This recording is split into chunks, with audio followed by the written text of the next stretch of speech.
muri iyi nkuru barakubwira bati ubwo tuyinjiranemo neza. Manchester United react after being offered 200,000 pounds a week Barcelona star for 50 million euros. Ni title just headline wibonera neza cyane.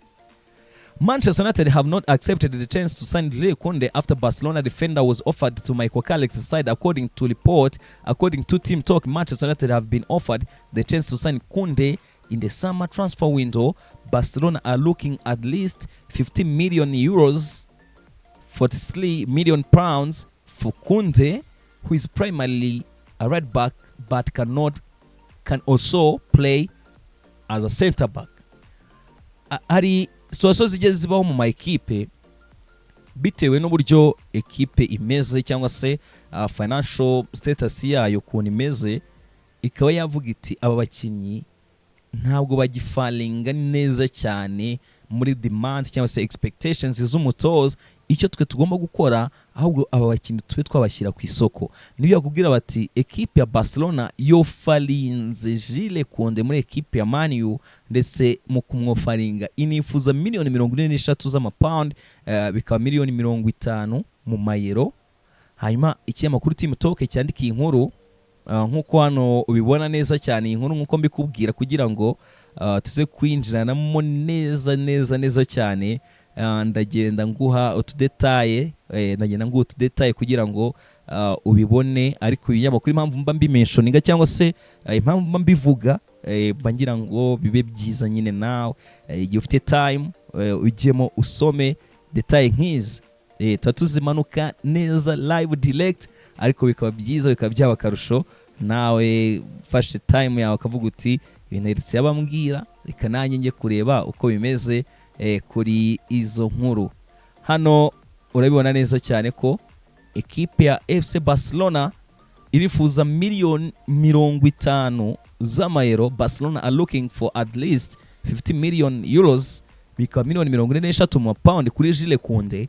Hanyuma hano bakakubwira bati uyu mukinnyi n'umukinnyi part of the French squad at the 2026 World Cup, and there is a distinct possibility that he will not be a Barcelona player next season.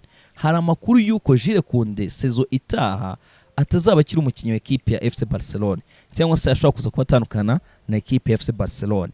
Ni ukomeza muri iyi nkuru akakubwira ko ekipe ifuza kuba yamugurisha. Manchester United have been contacted according to reliable news outlet, but the club's co-owner Ineos have decided against a move for the 27-year-old who earns 20 nyina hembwe 200 by'amapound bya buri cyumweru, Jules Kounde. Hanyuma hano kibazo uti ese mani ibingibi kitari kubyumva neza, ikibazo ni imyaka afite 27. Ese Man U inyuzwe n'abakinnyi isanganwe, ese ubundi inside muri the Red Devils baraplaninga iki ku kijyanye n'umukinnyi ukina kuri right back? Ese banyuzwe na Diego Daro, banyuzwe na Nusail Mazlawi? Of course shaka kwibaza uti ese ibihumbi 200 birahembwa by'amapound bya buri cyumweru byaba handlens, cyangwa se ikibazo ku buryo ekipe ya Man ishobora kuvuga iti Jules Kounde reka deal yetu twayireka cyangwa se tuyigemo. Nibyo iyi report cyangwa se iyi nkuru ikomeza kuduha neza cyane.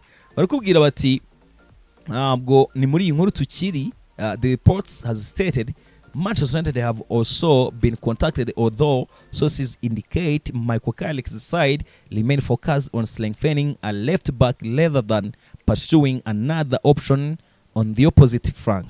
Muri iyi nkuru neza cyane nibyo nakubwiye mubwira ikiganiro Inside Carrington, aho bakubwira ko Man U isigaye planning ikavuga iti imyanya tuzasinyisha abakinnyi iyi ngiyi, bakabitegura hakiri kare, ndetse muri uko kubitegura hakiri kare bakanareba financial ability ya ekipe, icyo ba planning cyangwa se ibyo bafite uko bingana. Ibyo ngibyo bikaba byagena icyo iyi ekipe ishaka kuza kubikora muri transfer.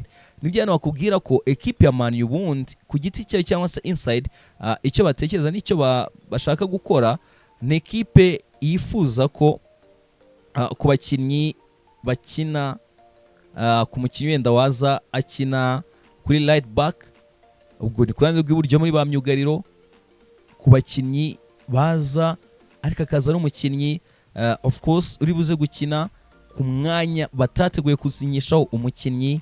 Ntabwo bifuza kuba bakora signing kuri izo position, ntabwo Man U yifuza kuba yakora signings itateguye. Nibyo muri inkuru akubwira ko donc nkuko iyi report ibivuga, kubwira bati of course muri iyi nkuru the reports ivuga ko nyine ahubwo mu left back ari wo mwanya equipe ya Man U ishobora kuba yasinyisha umukinnyi wundi mushyashya. Ahubwo bakabwira bati there is no immediate need for Manchester United to sign a right back, given that Michael Carrick has options in that area. Diego Dallo and Saïd Mazraoui are the two recognized right backs in the current Manchester United squad. Donc icyo ishaka cyangwa se ayishaka gusinyisha abakinnyi nta handi ni kuri uwo mwanya abamediateur ahantu ikeneye abakinnyi. Bakubwira ko umu left back wundi waza ari option kuri Luke Shaw bitewe n'imyaka Luke Shaw afite, ariho Man U iplanning kuba yasinyisha abakinnyi.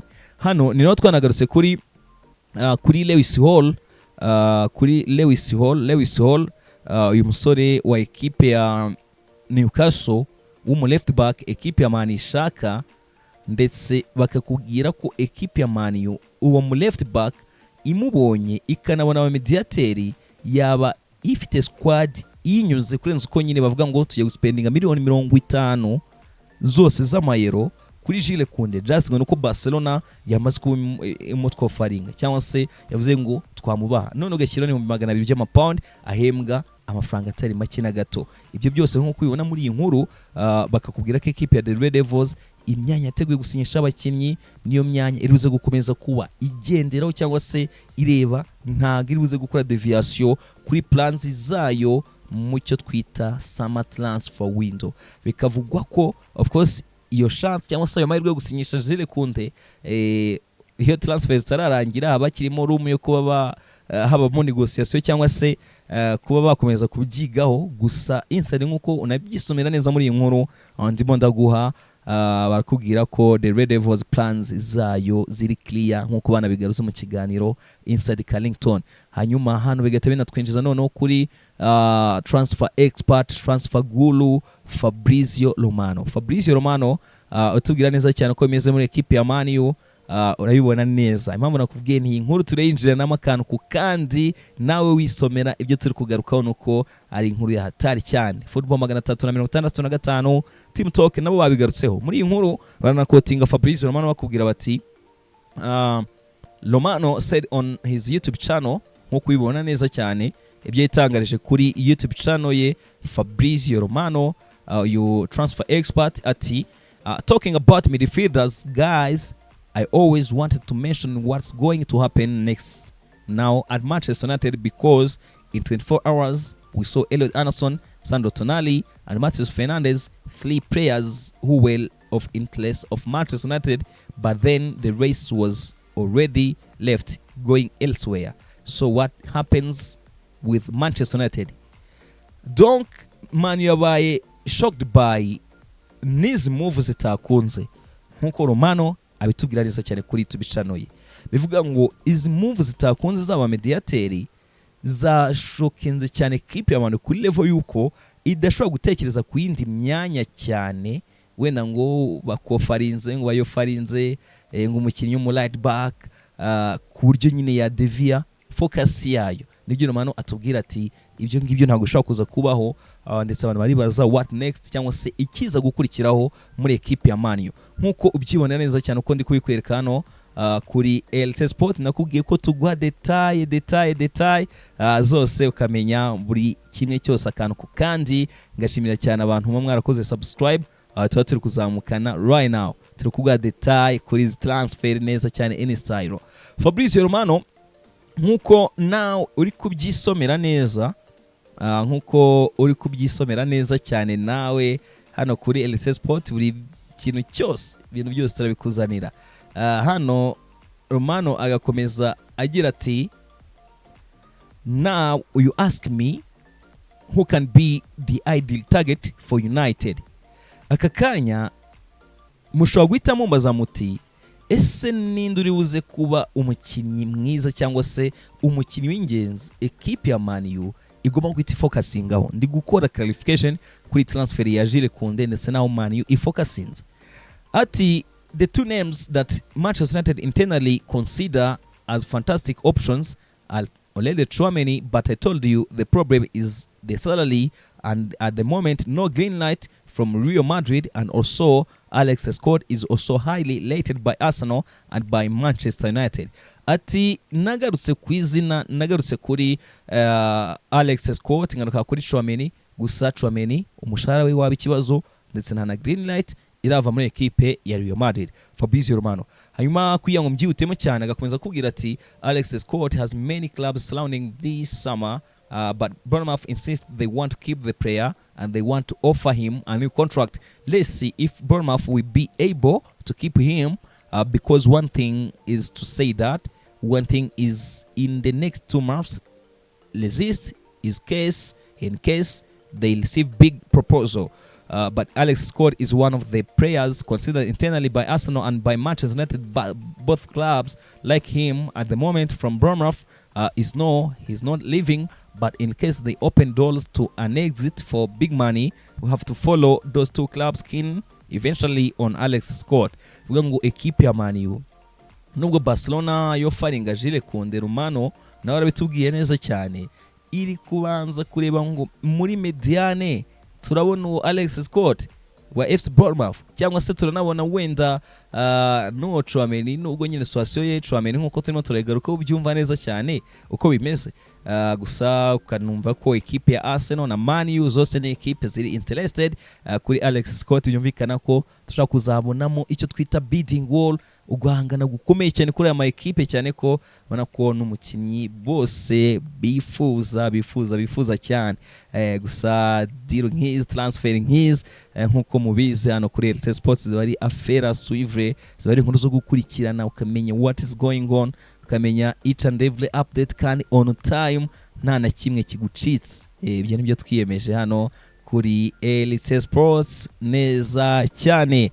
Hanyuma ubwo nyuma yo guclarifyinga situation zose tuze tuninjira neza cyane muri transfers roundup, tuzenguruka ama equipe yose, equipe imwe ku yindi, tukava muri team imwe twinjira mu yindi, tukava mu gihugu kimwe tujya mu kindi, ariko ukamenya amakuru yose agezweho muri summer transfer window mpaka kuri deadline day, ku munsi isoko rizafungaho deal zose, nta transfer n'imwe utazakurikirana kuri LC Sports. Hanyuma mbibutse ko tunakora post nazo mujye muzireba, dushyira amakuru menshi kuri social media platforms zacu dukoresha, LC Maestro, Instagram, TikTok, kajya kuri Facebook, zose tunyuza amakuru. Niyo mpamvu ngusaba gukora follow hose kugira ngo buri kimwe cyose ujye ugikurikira ugisange hano.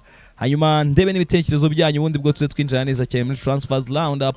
Hanyuma nze kuguha nuko bimeze kuri deal ya Jeremy Monga muri equipe ya Arsenal, ihangana rikomeye cyane hagati ya Arsenal na equipe ya Man City, nko kumuvandimwe yabyifuje. Waranze nguha amakuru mashyashya kuri iyi tara, mwana ukiri muto uzi umupira mwinshi, uhuzwa n'izi teams ebyiri zimaze season hafi 3 kuri enye zihanganya mu gihugu cy'Ubwongereza.